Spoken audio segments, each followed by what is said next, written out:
বৃষ্টির আওয়াজে ঘুম ভাঙলে কী যে আনন্দ লাগে সেটা তো বুঝতেই পারছো। কিছুক্ষণ আগে এসে আমি কিন্তু ড্রাইভার ভাইকে গাড়ির চাবিটা দিলাম, তখন বৃষ্টি ছিল না। যেই বিছানায় গিয়ে শুয়েছি আওয়াজ পেয়ে একেবারে উঠে গেলাম আর চলে এসেছি দেখো দক্ষিণ পাড়ে।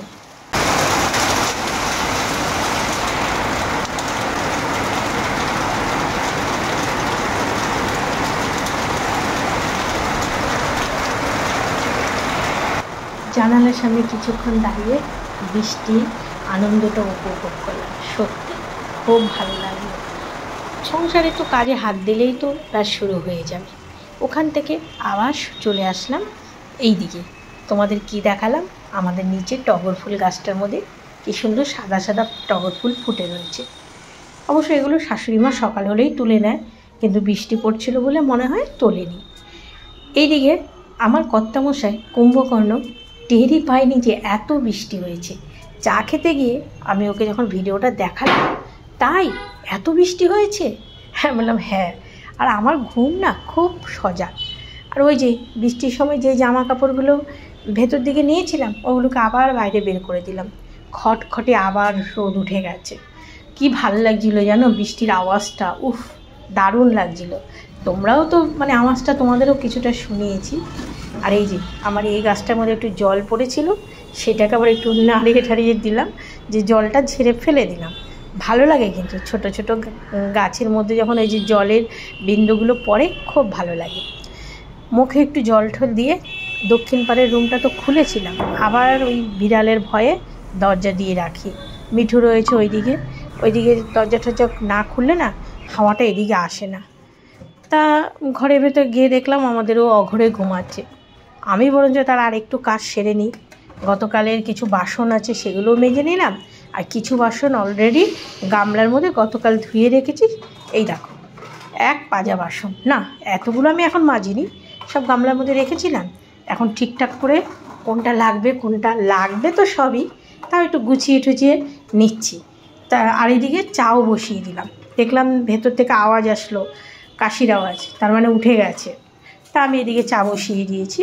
আর হ্যাঁ, শাশুড়ি মা আজকে চা খায়নি, উনি বেরিয়ে গেছে চোখের হসপিটালে। মানে কি মায়ের দুটো চোখেরই ছানি কাটানো হয়ে গেছে, এমনি চেক আপের জন্য গেছে আজকে। অনেক দিন আগে কাটিয়েছে, তা এখন নাকি একটু অসুবিধা হয়, যার জন্য ওখানে গেছে দেখাতে। আমাদের এখানে তো শঙ্কর নেত্রালয় আছেই, খুব ভালো চোখের জন্য। তা মা চলে গেছে, তা চা বসিয়ে দিয়েছে। আর এইদিকে এই টালিগুলো মানে টাইলসগুলো গতকাল চিমনি পরিষ্কার করতে গিয়ে তো সব মানে সরিয়েছিলাম, তা ওগুলোর মধ্যে একটু তেল কালি ছিল, ওগুলো আমি ডোলে পরিষ্কার করে রেখে দিয়েছি। আর কর্তামশাইকে আওয়াজ দিলাম, চা হয়ে গেছে।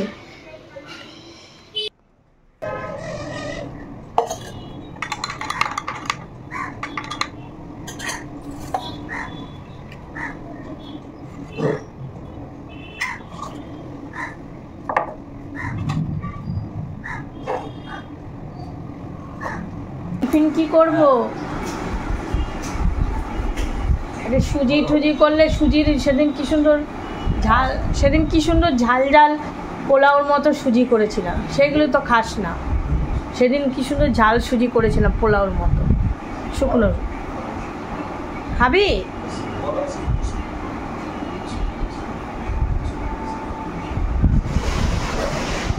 একটু শুকনো হয়, খেতে টেস্ট হয়। বাবা ইলেকট্রিকের বিলটা কিন্তু দিতে হবে বাবু, আজকেই লাস্ট ডেট। তোর জন্য তো হলো বাবু, বাবার অ্যাকাউন্ট থেকে ট্রান্সফার করে ওটা দিয়ে দে, আমি তো বাবাকে দিয়ে দেবো ওখানে।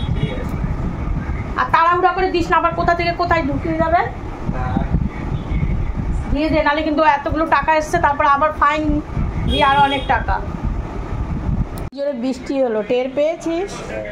এবার লুচি পরোটা তাহলে আর করছি না, সুজিই করবো তো। ঠিক আছে।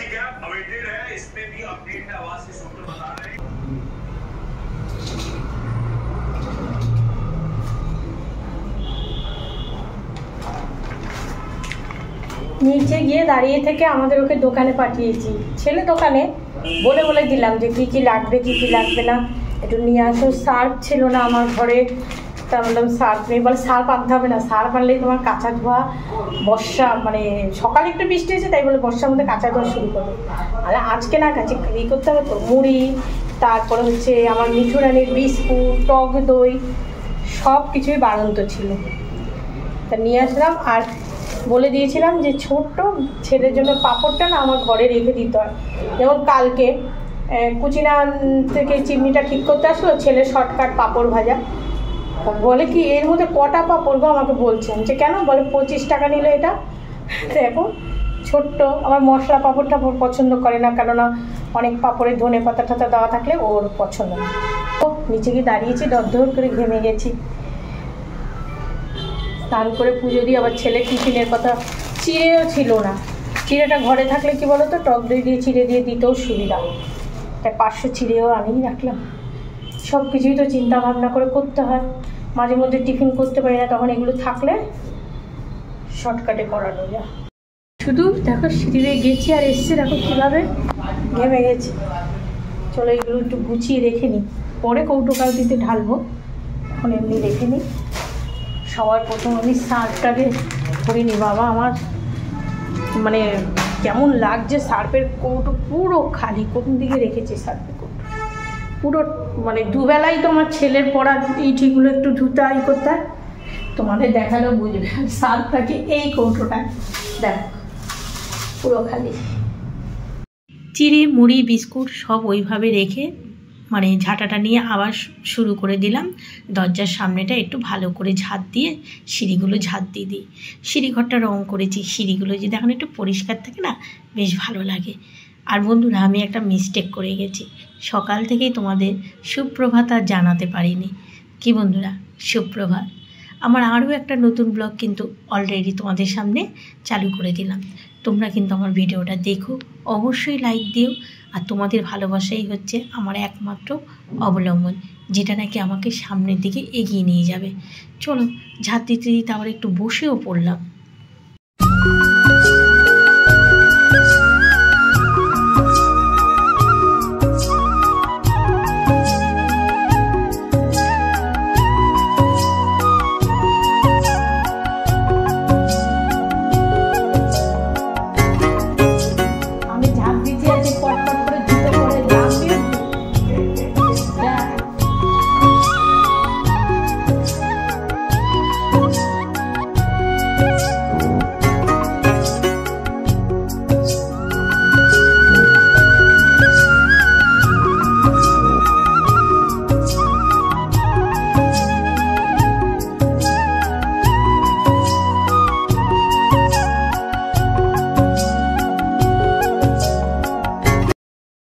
গাড়িটা তো সকালে ড্রাইভার ভাই নিয়ে বেরিয়ে গেছে, আবার নিয়ে আসলো কেন, গাড়িটার আবার কি প্রবলেম হয়েছে।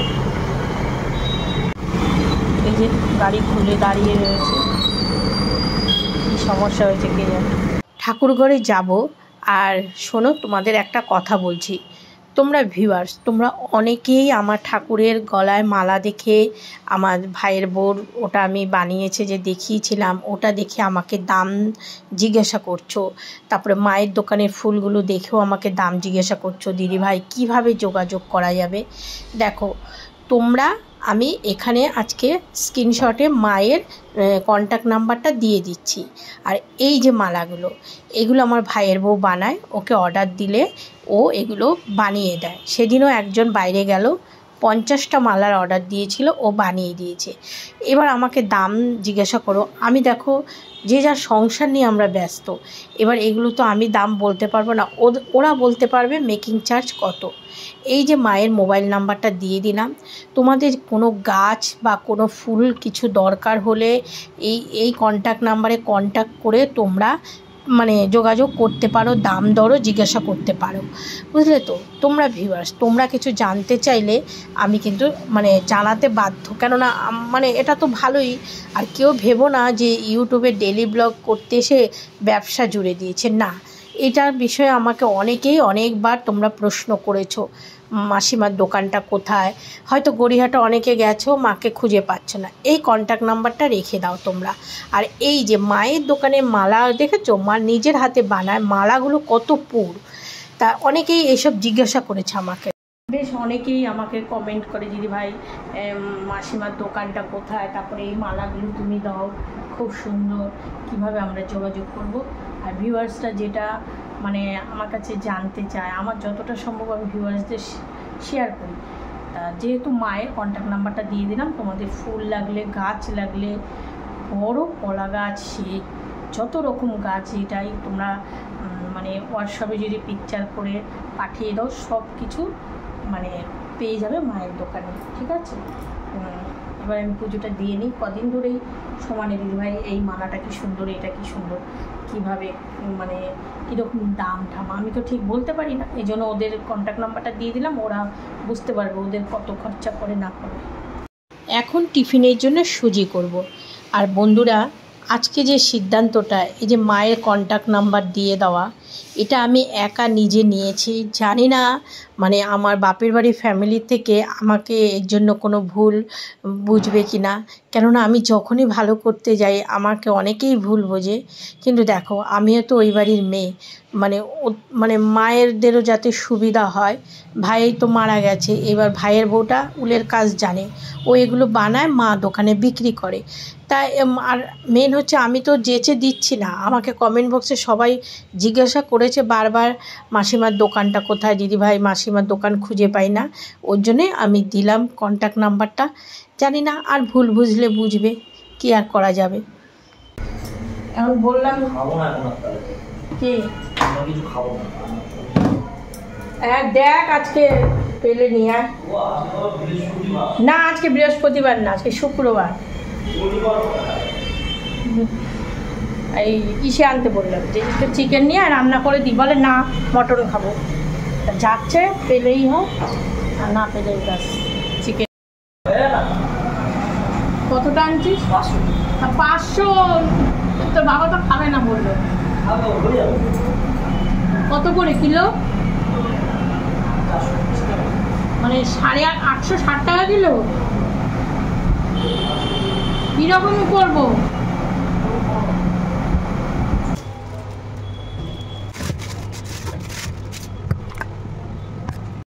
আমার কোনো ভিউয়ার্স গড়িয়াহাট আসলেই মায়ের সঙ্গে যোগাযোগ করতে পারো। কেউ বাড়ি সাজানোর জন্য ফুল গাছ মালা এইসব চাইলে মা ওগুলো আবার আমার ভাইয়ের ছেলেটাকে দিয়ে মানে আনায়। আমার ভাইয়ের ছেলেটা বুঝতেই তো পারছো, তোমরা দেখেছো, ওরা আজকালকার যুগের ছেলে, দারুণ দারুণ সব কালেকশন করে নিয়ে আসে। আর মনে মনে কী ভাবছি জানো, যে বাপের বাড়ি ভালো করতে গিয়ে আবার খারাপ কিছু করলাম না তো। ঠাকুর জানে, আমি তো যাক মানে আমার মন পরিষ্কার, আমি সেই জন্যই তো এইটা করলাম। আর তোমরা যেভাবে আমাকে কমেন্ট করছো, তোমাদের ভালোবাসায় ভাবলাম কি হবে, মায়ের মানে যোগাযোগ করলে ওদেরও মানে যদি দোকান থেকে একটু বিক্রি হয়, কি বলো? আর এইদিকে এখন ভেন্ডি কাটতে বসেছি। আর কোনো কিছু করলে না মনের মধ্যে একটা মানে ভাবি যে, কেননা বেশিরভাগই তো ভুল বোঝে সবাই, তাই ভালো কিছু করলো না মনের মধ্যে খালি একটাই চিন্তা, খারাপ কিছু করলাম না তো। কেননা ওই যে বলে না, প্রশংসার থেকে নিন্দাটাই বেশি শুনি তো। তাই ওই যে বলে না, একজন একটা কথায় বলে যে চুন খেয়ে গাল পুড়লে দই দেখলেও ভয় লাগে, সেই রকম দশা হয়েছে আমার। মানে সব কিছুতে মানে এত আঘাত পেয়েছি যে ভালো কিছু করলো না ভয় লাগে যে কে আবার কি কথা শোনাবে। যাক গিয়ে, মা আর কি বলবে, মারই তো মেয়ে, আমি ভুল করলেও মা ঠিক মানে মাফ করে দেবে। আর ভাইয়ের ছেলে ও জানে যে ওদের ভালোর জন্যই আমি এটা করেছি। কেননা আমার বাপের বাড়ি এখন তো গার্জিয়ান বলতে মানে আমার মায়েরও গার্জিয়ান আমার ভাইয়ের ছেলে, ওই তো আমাদের বাবা সব কিছু। তা ওদের ভালোর জন্য, ওরা যাতে একটু শান্তিতে থাকে, সুখে থাকে, ওদের জন্য একটা ভালো পরিস্থিতি হয়, সেই চিন্তাভাবনা সবসময় আমার মাথায় থাকে। আর এইদিকে উচ্ছে আলু ভাজা বসিয়েছি। আর আমার হাজব্যান্ড না, ও মটন খাবে না, আমাদের ঘরে কেউই তো খায় না ছেলের জন্য, তার জন্য উচ্ছে আলু একটু ভাজা ওর জন্য করে নিলাম, মটনটা বসিয়ে দিলাম।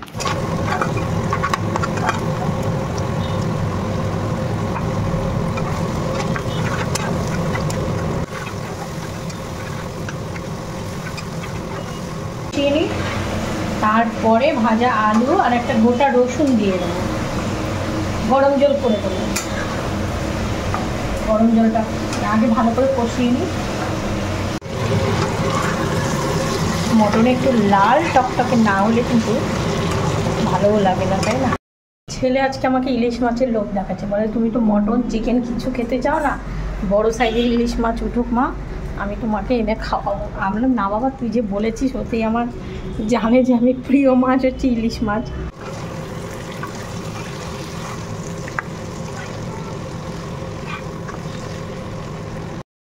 কড়াইতে মটন রান্না করতে যে কতটা সময় লাগে সেটা তো তোমরা জানোই। তবে এই মটনটা রিয়াজি তো দই মাখিয়ে রেখেছে বলে বেশ তাড়াতাড়ি হয়ে যাচ্ছে। তা কষিয়ে বেশ এক কড়াইয়ের মতো জল দিয়ে আলু রসুন দিয়ে আমি এদিকের কাজগুলো গুছিয়ে নিলাম। বেশ অনেকক্ষণ পর এসে মাঝে মধ্যে দুবার তিনবার এসে একটু নাড়াচাড়া দিয়ে গেছি। এখন এসে এই যে ঢাকনাটা সরালাম, একদম ঝোল ঢোলগুলো টেনে গেছে দেখো। এই যে আর একটা গোটা রসুন দিয়েছিলাম, ভেবেছিলাম আমাদের ও খাবে কিনা, কিন্তু এক ফোঁটাও পাতে নিল না। এছাড়াও কি বলো তো, রিয়াজি মটন তো খুব মানে বাবু নিয়ে আসে যে ওখান থেকে, বেশ ভালো রিয়া।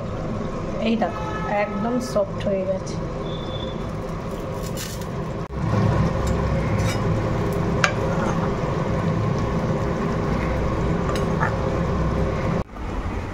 খিদা পেয়ে গেছে, মটনে খিদা পাইছে।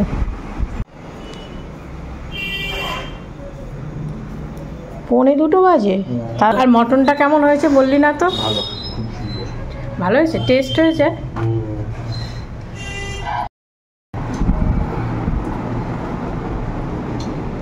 আমাদের ঘরে মটন রান্না করলে আর কি করা যাবে, খাবেই না ও। এক পিস আমাদের খেলোই না।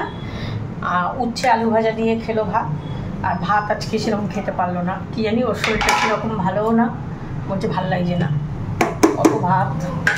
আর হচ্ছে মটন ছেলেই একটু খেলো, আর পুরো মটন এই যদি রাত্রে মনে হয় ছেলে আবার খাবে না। ছেলে খাওয়া শেষ করে ও একটু রেস্ট নিচ্ছে, আর আমি এদিকে চলে আসলাম। চুলগুলো দেখো চিপকু চিপকু হয়ে গেছে, মাথাটা বুঝতে হবে। আর এই যে আমাদের বাড়ির ভাই মিস্ত্রিরা জামা প্যান্ট এই প্রায় 1 সপ্তাহ হয়ে গেছে ওইভাবেই রেখে গেছে। কী জানি অন্য কোথাও কি কাজ টাজ করে না নাকি ভগবান জানে। এই তো ব্রাশগুলোও তো রেখে গেছে, কী করবে কে জানে। আমি তো এগুলোটাকে পরিষ্কার করতে পারিনি। বসেছি, মা হয়তো ফোন করবে। ওকে একটু রেস্ট নিলাম, আর আমি এখানটায় বসি, একটু হাওয়া আসছে। সেই দুপুরে তো খাওয়া দাওয়ার পর তোমাদের সঙ্গে তো কথা বললাম, এখন বাজতে যায় মানে 6টা বাজেনি। শুয়ে শুয়ে একটু মোবাইল করছিলাম, হঠাৎ দেখি নাক টাক বন্ধ হয়ে এসছে, গলা খুসখুস করছে। তা আমাদের ওকে চা দেবো, ও গাড়ি নিয়ে বেরোবে, তার সঙ্গে আমি ও নিজে একটু খেয়ে নিই। আদা দিলাম, গোলমরিচ লবঙ্গ সব দিয়ে দিলাম, চা আমিও খাই। আর সন্ধ্যাবেলা ভাবছি গা দেবো না, না ধুয়ে তো পারবো না। ঠাকুর ঘরে যাবো, কিন্তু না ধুয়ে তো পারবোই না।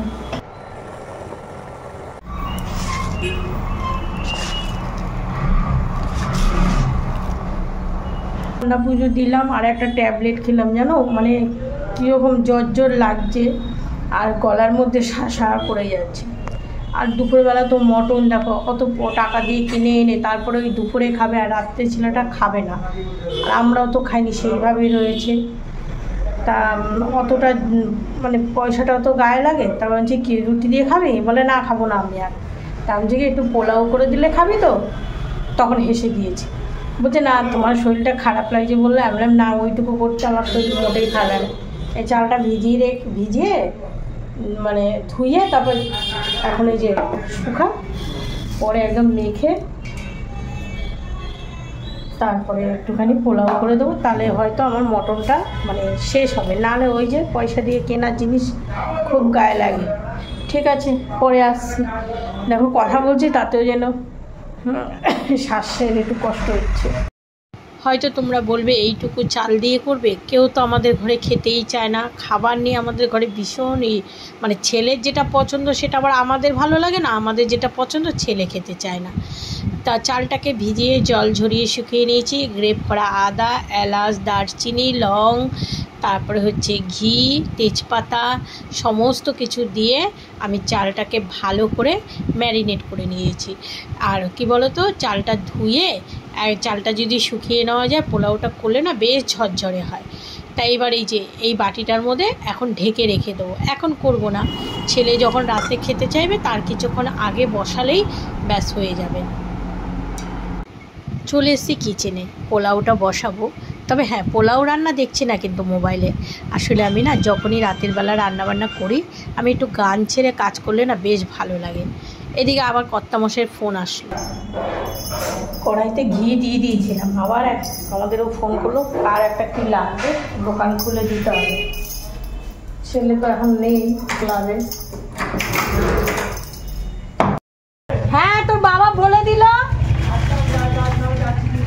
ছেলেও চলে এসেছে। এই তো নিয়েছে, যে একটা দেখ, এইটা মনে হয়। খাবার তো হয়নি রে, এই বসাইতে গেছি, আমার ফোন এলো তোর বাবার। হয়ে যাবে, আমি চাল ঠাল মেখে রেখেছি, জল গরম। কিছু খেয়েছিলি? হ্যাঁ, ও হয়ে যাবে চাল।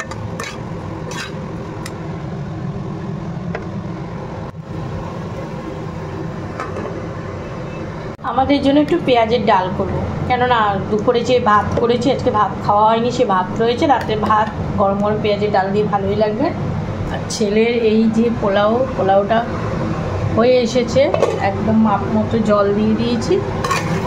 এবার এর মধ্যে একটু ঘি দিয়ে একদম ঝরঝরে হয়ে গেছে, ঠান্ডা হোক।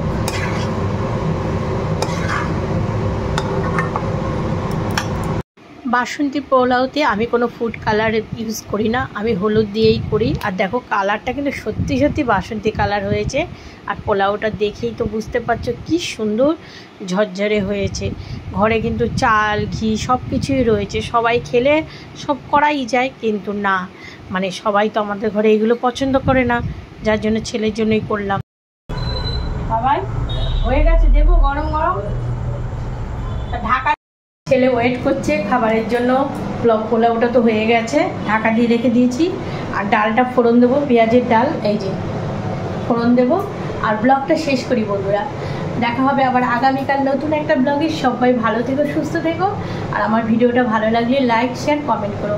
আর যারা আমার চ্যানেলটা নতুন দেখছো, প্লিজ তোমাদের সবাইকে রিকোয়েস্ট করছি, তোমরা ভিডিওটা দেখে সাবস্ক্রাইব করে দিও।